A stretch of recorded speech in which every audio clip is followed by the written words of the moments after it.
Hey, what's up, phone lovers, and welcome to the Phone War podcast for the week of August 15th, 2014. I'm Joe Fidua. And I am Christopher Chavez. And I am Kevin Kraus. No, you're not. Who? No, that's not Kevin Kraus. Oh, it is. Yeah. The Kevin Kraus I know has a rich, lustrous beard. Thick. It's getting a little hot out there, trying to keep the face cool. It was funny though, when I first shaved, it was like I had like a tan line here, so Oh man, That's funny. I can't that even grow a probably looked beard. great. I wish I could grow a beard, but mine gets all like patchy on the sides and stuff. Looks stupid. yeah, it's kind of a blessing and a curse. Yeah. All that extra testosterone. Well, I don't know, man. I mean, pretty soon you're gonna be able to break that thing out because the weather here is like already fall. Oh yeah, is it? Well, Didn't you guys get hit with like a storm or something? Like I saw pictures online of like a flood, somewhere flooding yeah, out we there. had like it rained. I guess it was yesterday or 2 days Yeah, ago. that was by you guys because Rob was stuck in like a down monsoon or something. I remember. It rained for like 12 hours straight, and a lot of streets flooded out. It was pretty bad. I just 12 stayed hours inside the whole straight. day. That's insane. Yeah, it was pretty rough. Like, and not even just like drizzle and then a little bit of rain here and there. It was heavy downpour for legitimately 12 hours straight. So, Yeah. All right. Well, I guess we got our weekly weather forecast out of the way now. yep. Talk Clear about skies. some tech news. We had some pretty crazy news this week that we're going to start things off with. That's from our friends at OnePlus, who we like to Drama. rag on. And they had some drama again this week for something that they should have known better about. I feel bad because it's like for a phone that it itself has been received pretty well. It seems like every time we mention OnePlus, it's always something It's something negative. bad, yeah. It is. It is. It boggles my mind how they can make bad decision after bad decision. So what happened? Let's explain. Yeah. So they're trying to give more invites out to people because they can't just sell the phone outright. So then now they want to give invites to women, which was their plan.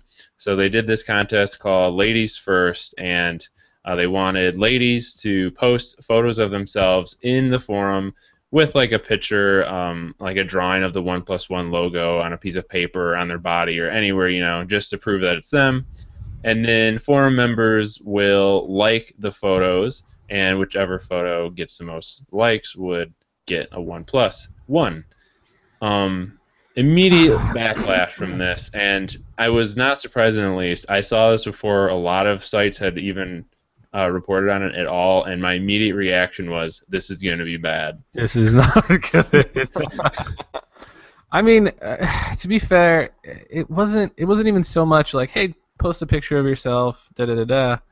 It was the fact that I guess they were having their forum members like vote. It was like almost like a beauty contest, and that's really like what garnered this like huge negative reaction from people, is because you had to vote. You had to vote, and it was just like kind of dumb because like not every chick is gonna be the cutest, and it's like that sucks. Like there could be like a OnePlus fan that's just maybe not as pretty as some of the others by conventional standards, but it sucks because yeah, it was just dudes had to vote. Right, Like, because I mean that's why they did hot or the. not. Sorry. No, go ahead. That's why they did the contest to begin with, was to get some more ladies in on this. So, Yeah. like right there, you're basically saying that our community is all guys, and now all of these guys are going to be rating these chicks. It was poorly thought out. It seemed like it didn't go through like the necessary channels. It was just OnePlus's one PR guy that they have, or their marketing dude who is like maybe just by himself. Oh, I got an idea for a cool little contest. Like everyone likes girls, or let's get girls involved somehow.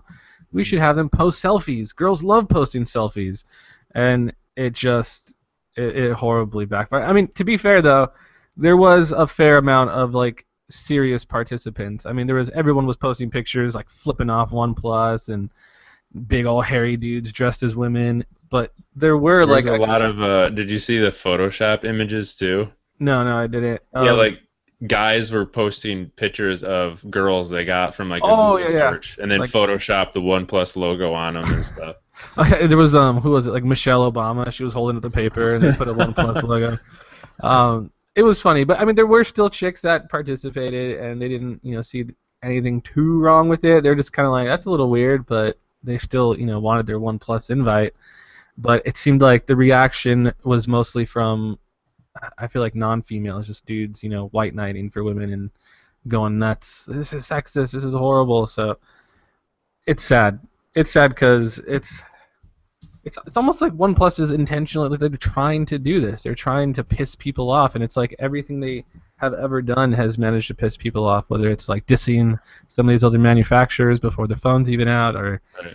just everything. Everything is just pissing people off. But I mean, you can't knock the hardware. They got like a really solid phone, but it's sad. It's sad when even CyanogenMod they issued a statement on Twitter and they were just like, we do not condone, objectifying women in any way, blah blah blah blah blah. And it's like, oh dang, that's their software partner, and they're like totally. I feel like CyanogenMod is constantly just like, okay, what these guys do now? Oh gosh, this is a horrible idea. Like, they're just, not good. Someone in the comments on Fandroid said like, hey, at least they're trying to do something to get women involved, and I was like, yeah, I agree with that. That's great, but there are a dozen other ways you could do it, and they chose probably one of the worst ways. Yeah, I'm trying to think of other different ways. I mean, I guess if they just got rid of the voting system, all they had to Right, do was just post a picture of you holding your OnePlus thing to your social network of your choice, or link it, or post it in the forums, and we'll pick somebody at random. The whole random thing would have just got rid of all the backlash. Or just eliminate the gender aspect of it and just make it anybody can submit their OnePlus selfie and win a chance to get an invite. I mean, Yeah. you could see their intentions might have been in the right place. Maybe there was some sort of cultural barrier, or that maybe there was some reason that they flubbed it up so much. But I would just think my main thing is whether you think it's sexist or not, or whether their intentions were good or bad, you have to step back and just think about this company as a whole, who's made so many missteps in the launch of their first phone, that you would think that every single choice they make, they would sit down and think about it really hard and analyze it and analyze what the impact might be. Yeah, and with a smaller team like that, it can kind of go both ways. It can either be like, well, there's not enough people checking and thinking up, with HTC or Motorola, they have a PR guy who's got to submit it to their team, and their marketing team looks at it, and they submit it to like these other people. I mean, there's just all these different levels that, checks and balances, I guess you can call it. But Yeah. with OnePlus, it's not. But at the same time, it's like because it's such a small team, you would think they would just come up with these great ideas, and it would just be easier for them. But yeah, I don't know. You have to wonder if they even have a woman on their staff at all, or at least I've seen pictures. I've seen pictures, and they have a good amount of women too. There's like, I would say like half of their, from what I've seen, like their team pictures or whatever, you'll see like maybe a good half of them are women, and it's. I want to say something got lost in the translation, and that like you said, it wasn't intentional. Do we know if it was if this was kind of a thing that came from OnePlus as a whole, or if they just have like forum moderators and they went to their forum and they said, hey guys, we're going to let the forum give away a phone, you guys decide how you want to do it? Because I could see how like a fedora guy with a neck beard from Reddit on some forum would decide that this was a really cool giveaway idea, They have their official moderators are like OnePlus employees, so these guys do, they moderate and stuff. So even when they quickly took down the post, later on in that day, they issued a statement, and the statement was issued in their forums. So that's kind of where they do all their promotional stuff and all that. But it is interesting how they didn't announce the takedown on any of their social networks. Although they did announce the contest on Google Plus and Twitter, and then eventually removed those posts too. But yeah, I mean it's official. It was official. It was like an actual OnePlus dude that does the forum stuff. So. I think it's funny when you always hear someone say, any publicity is good publicity. And I'm just like, no, that's not true at all. They've gotten predominantly negative publicity, and that definitely is not a good thing. I mean, to me, this whole flub, it doesn't really reflect on their hardware at all, or like CyanogenMod is a completely separate company who's working on their software, which is also an awesome thing. But I mean, the hardware is good. I played with the OnePlus. I actually bought one after this whole thing went crazy. I had someone send me an invite, and I bought another one. So it's the phone's good. Their PR guy, they probably should get rid of him. Their marketing department. But here's one dude. Here's like my issue as a whole though now is that you read anytime there is this, and this is kind of same thing, like any publicity is good publicity. Anytime you read a story about the OnePlus One, even when the main crux of the story is that it's negative about something like this lady's first contest or the phone's not shipping on time, they all start with the caveat, oh, this is still a really good phone. I think we got to stop giving them that leeway. I think it's time we just don't give them credit for having a good phone. They're a bad company, and I don't care if their phone's good. We got to stop kind of, giving them a backhanded compliment every time they screw something up so bad. Like, I'm done giving them a pass. I don't care if their phone's good. I'm done with OnePlus One. I'm not going to promote them or try to tell other people you should still buy their phone. They're just a dumb company. No, flat out, they're a dumb company. Until they turn some things around, I can't condone. I think people just have a soft spot for them because it is a small company. Because I mean, you can sit here and talk about the Galaxy S5, and that you could say the same thing. Well, it is a good phone, but yet we'll sit here and be like, do not buy that phone. It's just Samsung, cheap plastic. Well, yeah, OnePlus there's better phones out there. But I don't know. I think that has something to do with it. Yeah, they're like the underdog. I mean, it's kind of in some ways that's why it's so easy to hate on Samsung, and it's easy to root for Motorola or root for HTC or even like this small company like OnePlus, who, I mean, it just really feels like is just an extension of, Oppo, like their weird, crazy, edgy side. It's Oppo's edgy, aggressive, like marketing thing. I don't even know, but yeah, I don't know. It's weird. All some calculated plan. Like maybe they're honestly, trying to make people hate OnePlus One so that they can go, well, I can get the same phone from Oppo, so I'll just buy it from them. I was actually thinking that, like, maybe they really dumbest thing ever. They're trying to like. Because so many people are so pissed that they can't get an invite. They're like, we should probably piss off some people so that they don't want an invite, and this looks like bring down the demand a little bit so we can actually start giving some people some phones. I don't know, but... Some people are having trouble getting one, and Chris has bought a second one, so... I mean, how hard is it to get one? Well, they sent me a bunch of invites. They sent me an invite over the weekend out of nowhere, out of the blue, and then from what I'm seeing, like a lot of people have invites, and they're kind of sitting on invites, and it sucks because the invites themselves, once you get it in your email, they expire pretty quickly. Mine expired within 24 hours that I received the email, which was really annoying. So by the time I saw it on Monday, it was like already expired. And you got to be kidding me. But then the next day they sent me another invite, and I didn't use that one. The next day they sent me another invite, and oh my gosh, look at all these invites. So people are sitting on them. I mean, if you just tweet out there, hey, I need a OnePlus invite, you can probably get one. And yeah, I don't know. I feel like it's not that hard anymore. Just to have the invite and not actually have the phone? Like, is that what people are really all like excited about? They're like, I just want the invite. Print them out and just lay them on your bed everywhere. I just want to feel special. Like all these invites. Like, I got one, you got one? No? Huh? Well, making invites rain everywhere. I mean, hey, if I got one, I would buy the phone and sell that bad boy immediately. Like, it's pretty hot demand. I mean, that's how they treat it. That's what's funny too. Is like all their promotional stuff is always like, you can win an invite. We'll let you buy the phone. Like that's how awesome our phone is. We'll just let you buy it. Like it's so lucky. Because when you got it the first time, you turned around and sold it a little bit later, and you made like $150 on it. Yeah, I flipped it for a good amount. I probably anticipate I'll do it with this one. Or like this one, I'm actually trying to, just not really flip it and make profit. I'm just trying to give it to either my roommate here, who's been looking for one, or like my mom. She needs a big phone, and or my sister. Remember, Chris, ladies first. Ladies first. Oh. So my mom take a selfie. I like what you said though. You're flipping the phone. That's like it's gonna be a new show on TLC. Phone flippers. Phone flippers. Just buy them and flip them, man. I'm gonna have a contest on Fandroid. You gotta rate my sister and my mom. Who's the hottest? Throw your girlfriend in there. You need more drama there too. They get the invite. Just remember, no publicity is bad publicity. So. All right. So let's move on from OnePlus to some events coming up in September. First of all is a Motorola event. Invite just came out today. And basically on the invitation you can see that they're going to be showing off 2 phones, a smartwatch, and a Bluetooth accessory headset type dealie. We can pretty much guess what all those devices are going to be. Moto X plus 1, another Moto G, and then the 360. So yeah. So hyped.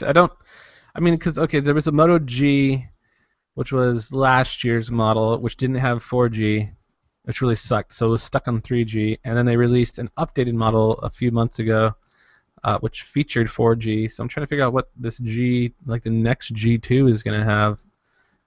There's really not anything. Even the Moto G has a 720p display, so they're not going to jump to like 1080 or anything. They want to keep it like mid-range. I mean, could they just make it cheaper? I mean, how much does it cost the Moto G right now?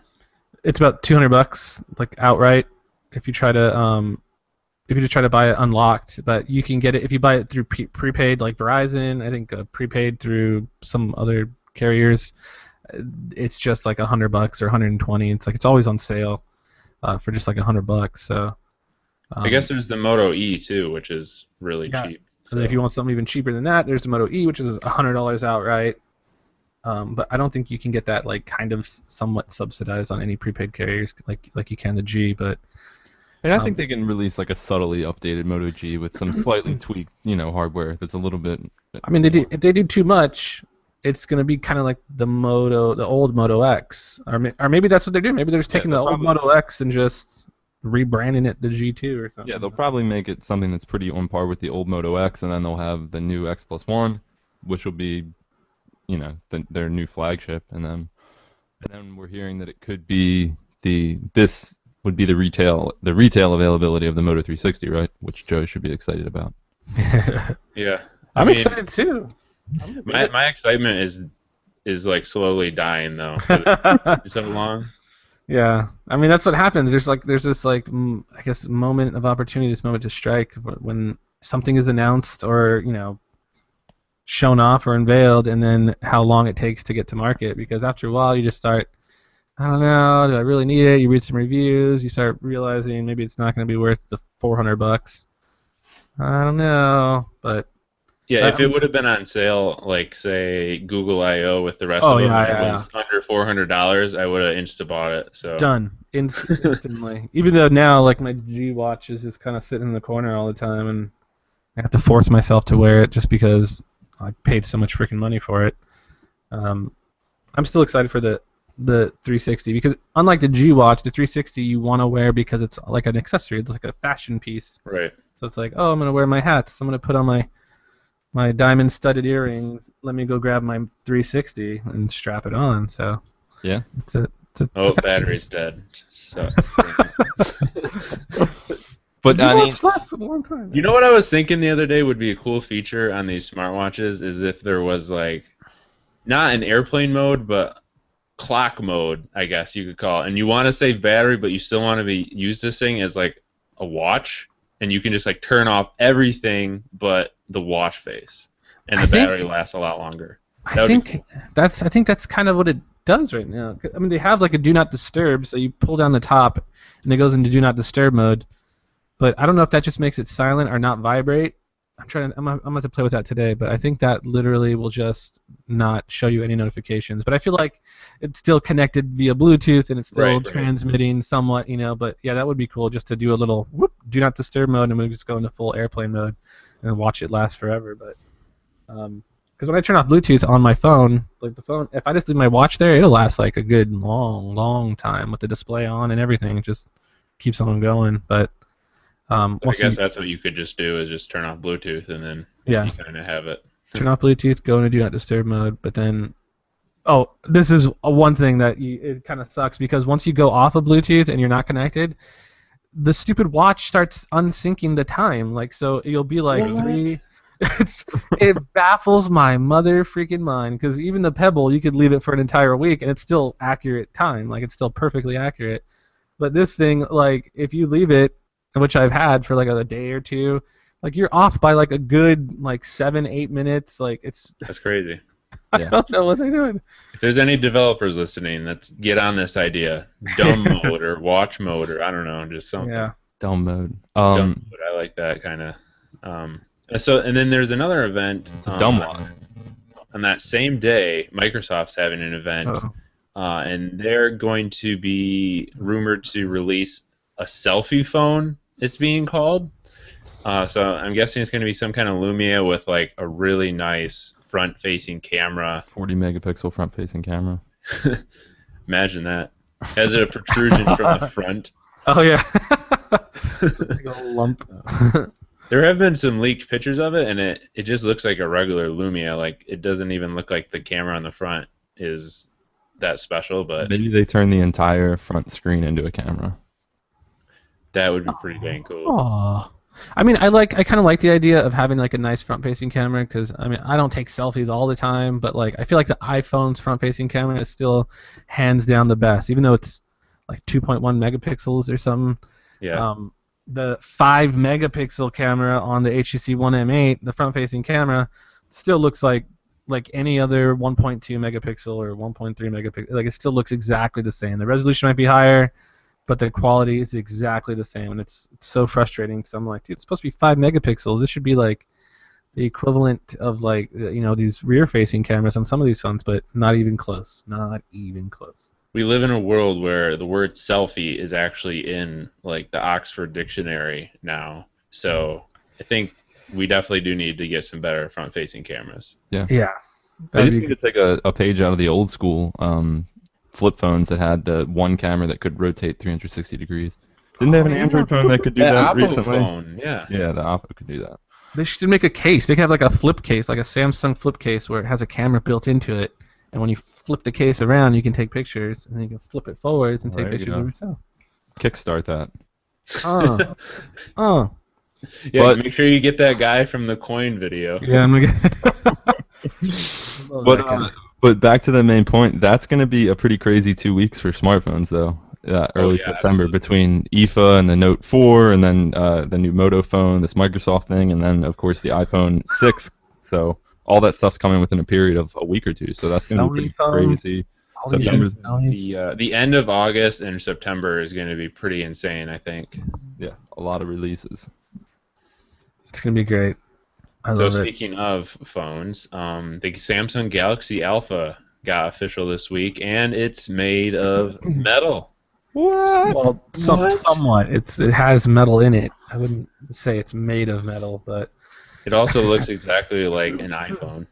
Oh, really? So maybe those lawsuits aren't done for good.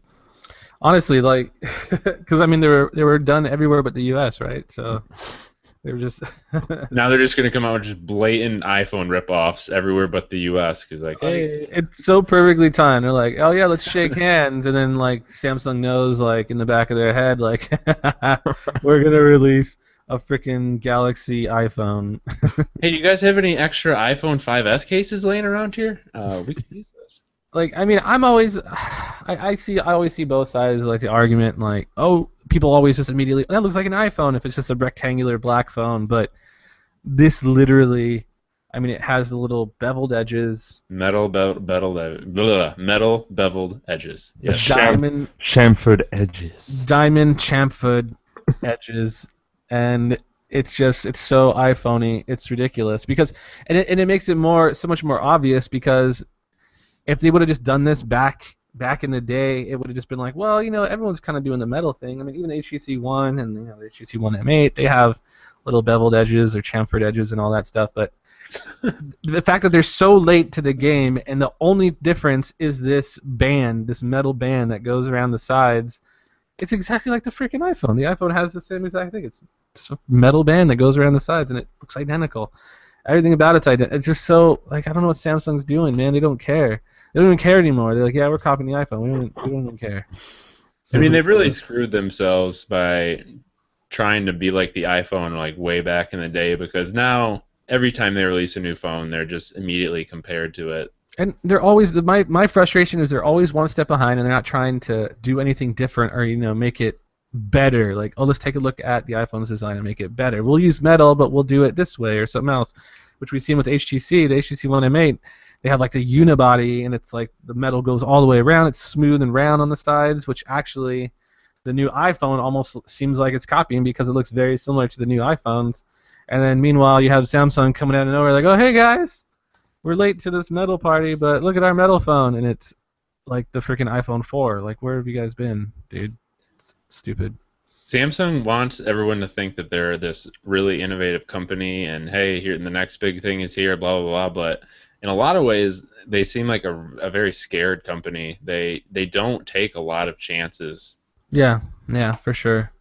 I mean, it's weird. I mean, and all their ideas, whether it's like the fingerprint scanner and the home button and all that stuff, and like, oh, we're gonna include a heart rate sensor in the back. It just seems not only gimmicky, but it's so blatantly just trying to rip off Apple. I mean, you can not include a fingerprint scanner and still have an awesome phone. I mean, the One M8 proves that, or any of these other phones, but the Samsung is just trying so hard. They want to be that Korean Apple. It's crazy.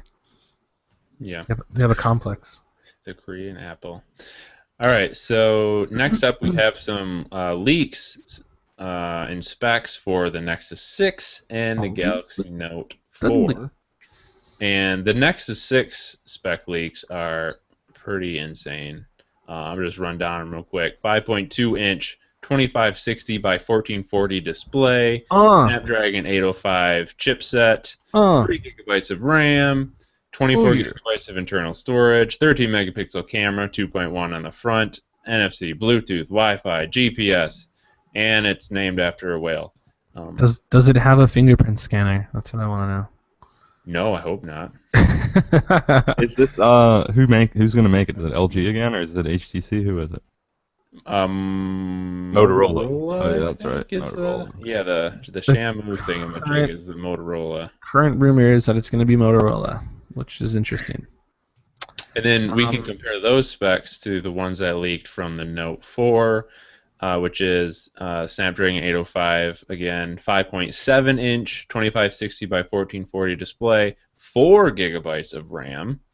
It'll come in storage sizes 1632 and 64 gigabytes, 16 megapixel camera with 4K video recording, micro USB 3.0, and a bunch of other good stuff. So those are kind of like some badass Android phones right there. Yeah.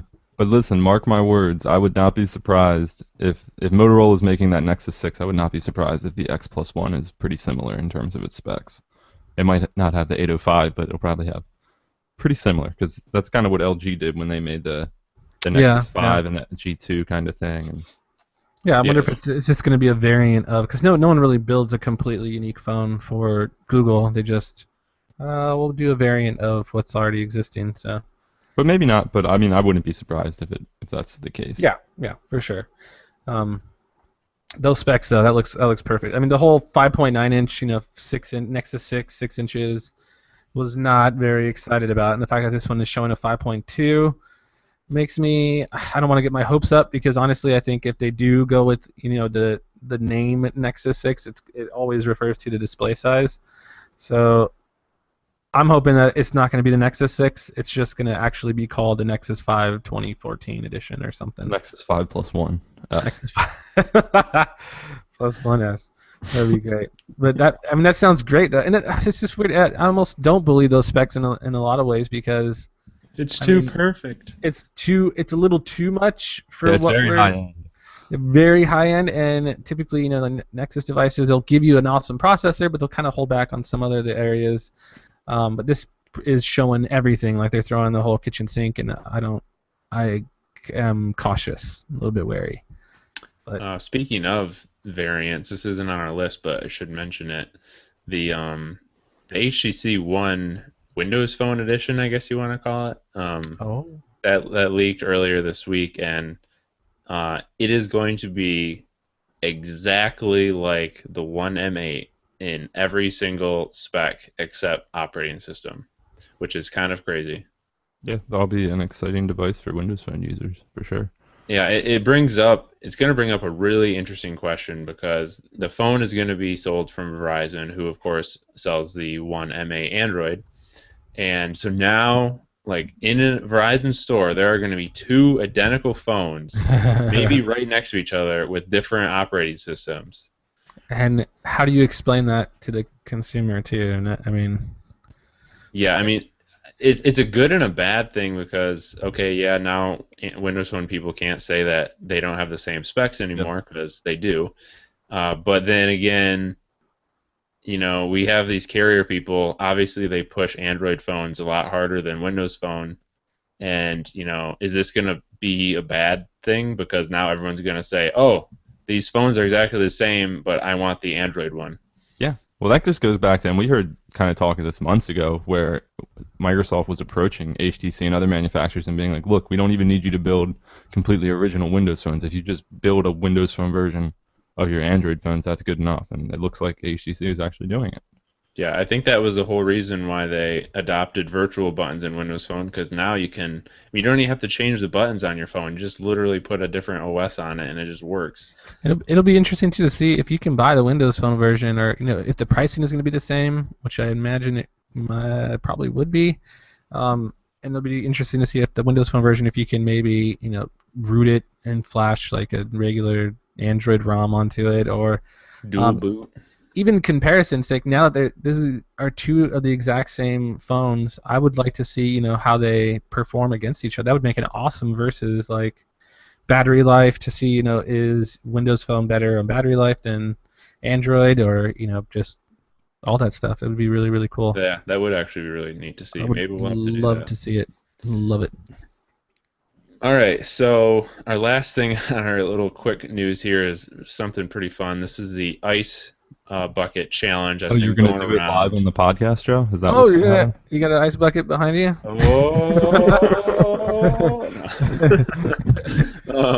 So they're trying to raise money for ALS, aka Lou Gehrig's disease, and last I checked, they've raised like over $100,000 for it.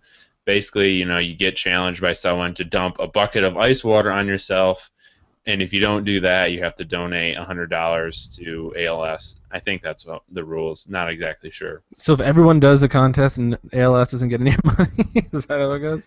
Yeah, but the thing is, like, people are doing it and then still donating. Yeah, so yeah. like, this is going around celebrities right now. So, It's a big thing. and people in the tech world, like John Ledger. He just did it today, and he challenged, of course, you could probably guess, the CEOs of Verizon, Sprint, and AT&T. But I guess some people at Apple did it, and they challenged Tim Cook, so we might be able to see Tim Cook dump water on himself. I Zuck can't. 24 hours.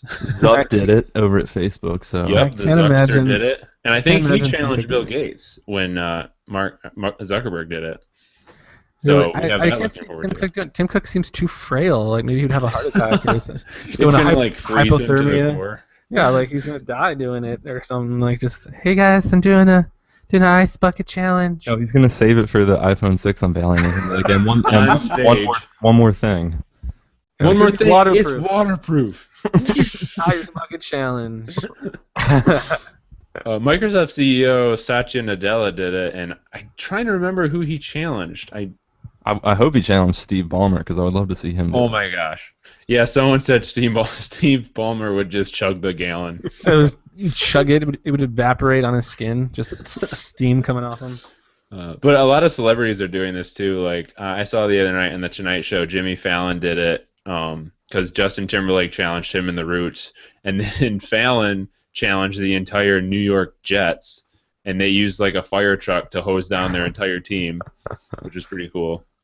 That's hilarious. Yeah, I'm getting a lot of enjoyment out of these. I mean, it's a better challenge than, say, the fire challenge that was going around on Facebook a while back. What is that? The Is that yourself on fire? Yeah, Yeah. it was like this huge thing. People were lighting themselves on fire. They'd go in the bathtub, they would light themselves, like get alcohol and put it all over them and light themselves on fire and then try to like douse out the flames with the shower. But apparently it led to like a death. It led to other people like scarring themselves. Yeah, it was really bad. And then everyone on Facebook was just posting videos like, please stop it. For the love of God, like, why are you guys doing this? And then out of nowhere, the ice bucket challenge like kind of just came.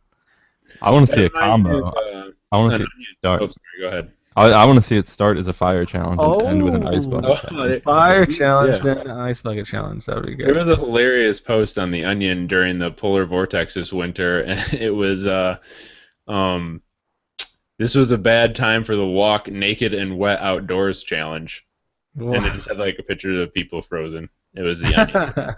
It wasn't real. All right, so I guess we'll move into our wins and fails of the week.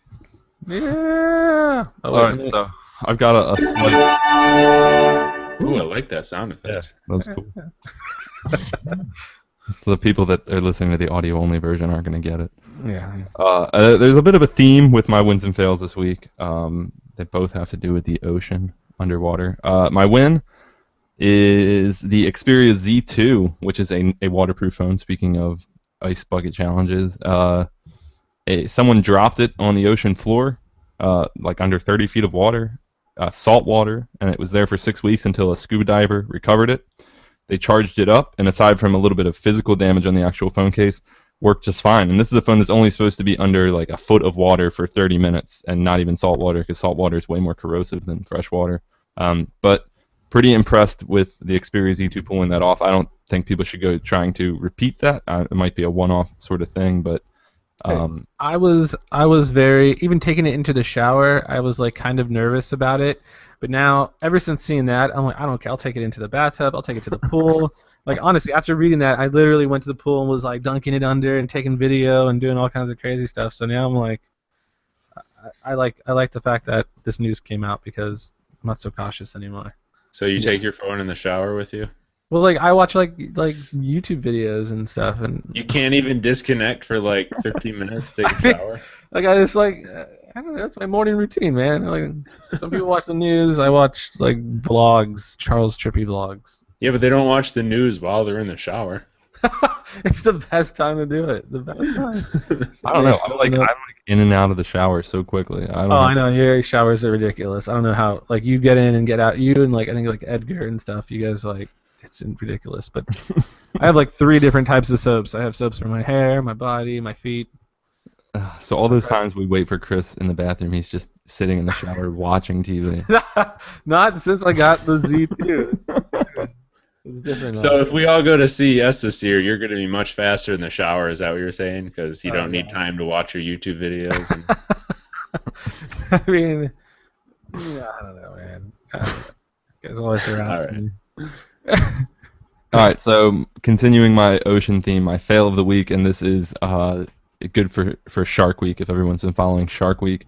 Google's got like 100,000 miles of undersea cable or some ridiculous amount of undersea cable that is carrying internet data and other things across the ocean floor, across continents and things. But these cables, they do give off kind of an electromagnetic signal, which for a lot of sharks that are in the deep ocean is a way they locate their food hidden in the sand. They have sensors for this electromagnetism. So sharks have been eating Google's underwater cables. So they are currently in the process of having to reinforce those cables with Kevlar shielding to keep the sharks from disconnecting your internet. So next time your internet goes out, could be a shark's fault. It might have been a shark. Sharknado. I mean, that's the reason why you find sharks with like bizarre things in their stomach. They just they can eat anything. And they will. Now they're eating the internet. There's a good BuzzFeedy title for you. Sharks are eating the internet. Oh, yeah. I'd read the crap out of that. All right. My win of the week is a dumb phone. Microsoft and Nokia earlier this week, they announced a $25 dumb phone. This is not a smartphone at all. And I don't know why, but I just think this thing is really cool, and I kind of want one. It's like $25. I mean, it's dirt cheap. Oh, and man. it's like maybe I'm a phone hipster now. I want to go back to a non-smartphone. A flip phone, maybe. It'd maybe. be awesome to just have this because I like to go camping, and I've always thought it would be really cool to have a dumb phone where the battery lasts all weekend to just like put your SIM in and then kind of disconnect from the world. It would be interesting. I mean, I generally don't get reception when we go to the mountains. It's like absolutely nothing up there, but that would be interesting. Yeah, I mean, I don't get reception usually either for like data or anything, but your phone still dies, and like I don't want to have to worry about charging my phone when I'm camping in case there's an emergency and I need to make a phone call, you know. Bears, man, those bears. Bears. Yeah. And you can buy 8 of them for the price of one smartphone. Yeah. Swimming them. I mean, they have dual SIM, so you could just like 2 people can just use the same phone, really. And $25. That's cut down even more. That's not bad. I mean, at Google I/O, Google announced the Android One program, which was, they're going to be hitting emerging markets with their super cheap handsets, but I don't think even they can hit $25. Not for a smartphone. No. There's no way. No, definitely. They have to be dumb. I didn't really come up with a unique fail this week. I'm just going to go with the OnePlus thing because obviously it was a fail, but we don't need to talk about that anymore. Biggest fail. All right, so for me, my win is going to be the all-new HTC Zoe app that's now in the Google Play Store in beta. It's beta. But the reason it's a win is because this is actually the first of HTC's new business unit. They're calling it HTC Creative Labs, and these guys are, just a team of people that, HTC has a very talented group of, designers and engineers and all that stuff. They make gorgeous, like the most gorgeous Android skin from arguably from all the other Android manufacturers. But this team is going to be making Android applications that are built for other apps too. So I mean, it's compatible with other, Galaxy S5. It's compatible with the LG G3, and this Zoe beta is the first of those fruits, and it's available for free. So that's kind of the win. They said they're actually going to be releasing more apps in the future, so it'll be interesting to see. I'm guessing the next one will probably be BlinkFeed. What does this Zoe app actually do, Chris? Oh yeah, so the Zoe app, it's kind of like a Vine. So you take a very short video clip, and I think it's 15 seconds or 30 seconds at like the most. But while you're taking the video, your camera is also taking pictures in the background at full resolution. So it's not like, I think there's some application like the Google camera. You can tap on the screen to take, essentially they're just screenshots. 1080p screenshots of the video, which the quality isn't as good as as an actual camera shot. But Zoe does that, so it's really really cool as far as that goes. And then the other part of this is that it's not really just an app. HTC is kind of trying to spin it off into its own type of social network. So they have a site. It's just Zoe.com, Zoe.com, and there you can see a feed of your friends. You can add people. It's essentially like a lot like Instagram and Vine and all that stuff. But you can see other people's Zoes, and if you're using the app, you could actually go in and tweak and edit some of your friends' Zoes that they've done and add your own clips and stuff and collaborate on things. So I want to say that more or less is a fail, just because I don't see that really going anywhere. Everyone, wants to make the next Instagram, and I don't really fault HTC for kind of trying to be more ambitious and do that, like create their own social network. You don't see that from Motorola, you're not seeing that from Samsung or anyone else, but so I applaud HTC in that respect, but I don't see this really taking off at all. So that's going to be my fail. Wow. Yeah. All right. So app picks, Kevin, what do you got? All right, so it seems like every week we're talking about a Snapchat competitor or something that wants to be the next Snapchat. Instagram brought direct messaging, and then there's the Bolt app that came out, and Facebook has another app. So there's all these different apps that are trying to be Snapchat. But this one that I just was keyed into this week, which I think is kind of cool, it offers a slightly different perspective. It's not really new functionality, but it puts the functionality front and center. It's called Sup. And basically, you have your friends on Sup, and instead of sending your friends a short video message, you actually will send a request to your friend that will request, oh, can I, you basically want to see what your friend is doing, so you send them a Sup. If they accept, it connects you, and you can, and then you get a live video stream of their camera, and you can direct for them to flip it around to the selfie. You can direct them which direction to move the phone so you can look around what they're doing. So it gives you 10 seconds to look. You can press a button to get more time. You can send really short emoji messages. So it's kind of like the feature in Snapchat where you have the personal messaging where you can kind of do a live video stream, but it's time limited and it's on a per request basis. So you just say, so if Joe was my friend, I would say, hey Joe, I want to see what you're up to right now. I'd send him a sup. He'd accept. We'd connect. And then he would use his phone to show me around what he was doing. So it's a cool take on it. There's literally no one on it right now, so I have one or two, like one friend that I got to get on it just so I could check it out. It seems cool, but it doesn't seem like a lot of people are using this app yet. But it's an interesting take on the kind of Snapchat-esque app that offers a slightly unique functionality. So it's called Sup. It's definitely on iOS. If it's not on Android already, I'm sure they're coming up with one soon. When I saw the title of the app you wrote in the doc, I thought this was going to be a competitor to Yo. Yo, yeah, that's what I thought too. Well, yeah, I actually heard about this on NPR first a couple of days ago, and they said, "Oh, there's this new app, Sup," and I was like, "Oh, all right, this is like another Yo," but it's not Yo. It's kind of maybe it's like Yo meets Snapchat, kind of. I don't know. Do any of you use Yo? Oh, yeah, I use Yo all the time.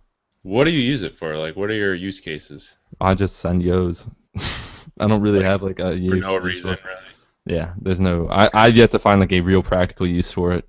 Well, apparently there are a lot of like really cool things you can do with it, but I haven't really been able to figure out how. There's a bunch of different stuff you can do with it, but it really just depends on everyone being on the same page because it's kind of the use isn't determined by how you use it, but so much how people dictate it. Yo, like I might use Yos when like I've already texted someone. I'm like, hey, like, you know, are we like meeting up? So like if I'm trying to like just be like, yo, what's up? Like, yo, where are you? Yo, respond to my text message. Like, yeah. Otherwise, Yo, I always felt like Yo was a lot like a poke, like a Facebook poke. So yeah. It's like Yo, and then someone sends you a Yo back, and you're just like Yo. They send you a Yo back. That's kind of how I use it mostly. But I'm sure if you had other people that were on the same page with you, you could use it in interesting ways. I like there's that also way. like services because I know. If this and that, you can set it up to when you send a Yo to them, it will like, you know, do whatever you have it set up. Yeah. And I think there's some way you can get like sports scores from ESPN on it too. So. Yeah, I mean, I know that they can send you Yos like when your team scores. They couldn't really tell you what the score is. Or you know, you could do things like you say, hey, like my plane's getting in, like I'll Yo you when it lands, and you can come pick me up. So stuff like that. But. Okay. So my app pick of the week is going to be a game that I did a short review on Fandroid on Friday. It's called Freaking Math, and I have a lot of fun with this game and also very frustrated by this game. It's kind of it's like a educational version of Flappy Bird almost. All it does is you have two buttons on the screen, a check mark and a X mark, and addition equation is going to show up on the screen for 2 seconds, and it could be right, it could be wrong. You have to select if it's right or wrong, so it could be like 2 + 2 = 5, and then you have 2 seconds to choose that's wrong, and then it goes on to the next one, and you basically just want to see how many in a row you can get right. It's really hard because 2 seconds is a very short amount of time to read the equation and figure out if it was right or wrong, but it's extremely addictive like Flappy Bird. It's free. It's pretty awesome, I think. If you're into that type of thing, download it. And you don't have to worry about doing any complicated math. It's all additions, all just like very basic problems. So go for it. Chris and I were subbing. Oh yeah. Is there an Android version, or did you put it on your iPhone, Chris? I put it on the iPhone. Yeah. Okay. It's like Dang it, I want to sub. It uses your phone number, so it's like. It's kind of stupid. I'm like using it right now. I'm like, what are we doing, man? What are we doing?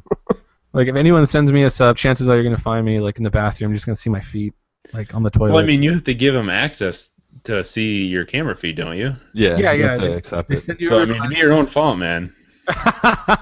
you want to know what I'm doing, man? You really want to know what I'm doing?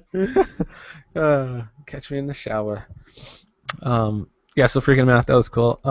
For my app pick, it's going to be, I mean, I don't really have one, but Joe kind of recommended an update to Hello SMS. So Hello SMS is a really good text messaging replacement application for Android. Really, really cool UI, very unique, very clean and minimal and awesome. But apparently they're testing out. It's like in beta right now. There's experimental feature, but they're kind of trying to add this whole iMessage. What do you call those? Sending messages through data instead of using your SMS stuff, which most people have unlimited anyway by now. But it's pretty neat. So it's going to be a lot like iMessage, and I don't know why all these other messaging applications don't implement something similar, especially the big ones. I would like to see this pretty much catch on, or maybe even come to Android eventually. I think that's what they're kind of trying to plan to do eventually, but pretty cool. So it works a lot like iMessage. So if someone else has Hello SMS installed on their phone, and you guys both have that feature enabled from the settings, you can send stuff without having to send through SMS or MMS. You can actually just use it as a chat, like a chat app almost. Pretty darn awesome. And I'm actually going to reinstall the app and use it just for that because I think that's cool. Yeah, I've been using Hello as my text replacement for a while now. I really like it. Yeah, I was using there's a CM, I think it's called sliding messaging, and it's the default thing. I think I actually got it from your messaging post that you wrote a while back. Yeah. I've been using that one religiously just because it's so clean and easy to use, but I'm gonna give Hello a shot now. Again. Cool. Wow. All right, so I think that's going to wrap things up for this week. You can get in touch with us with our email address, podcast@mobileroar.com. You can subscribe to the audio version of the podcast, which goes up every Friday on Stitcher Radio, iTunes, Windows Phone, Store, anywhere else, really. You can follow us on Twitter. Chris is at GamerCore, Kevin is at You Don't Know Kev, and I am at TallSchmo. Tweet us your thoughts, anything you would like us to discuss in the show, and hopefully we can do it. But we will be back next week with more mobile fun, so we'll see you guys later. Yep. Bye.